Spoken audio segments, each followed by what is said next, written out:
انا عارف انك هتستغرب اللي انا هقوله لك دلوقتي ده، بس الراجل الكبير اللي انت شايفه في الصوره قدامك ده هو سبب كل اللي بيحصل في سوريا دلوقتي. الراجل اللي قدامك في الصوره ده بالاصدقاء هو علي سليمان الوحش، ولو لسه ما تعرفوش لحد دلوقتي فخليني اقول لك ان اسمه علي الاسد، مع احترامي الاستاذ علي الاسد اللي انت بتقول عليه ده يا شهاب.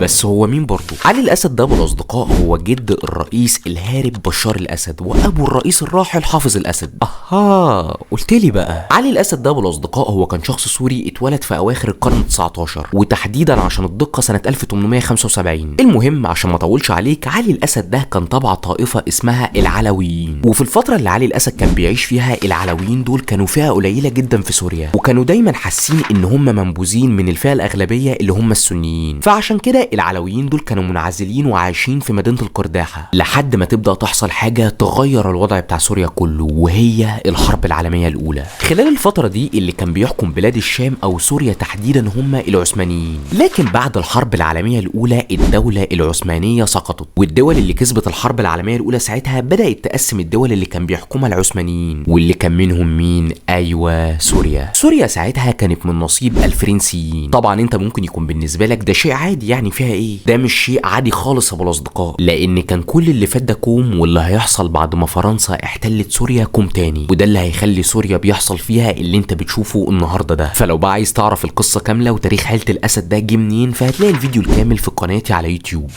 بس يا ابو الاصدقاء هتلاقي مصدر الكلام اللي انا قلته في اول كومنت، وكالعاده ما تنساش تعمل شير.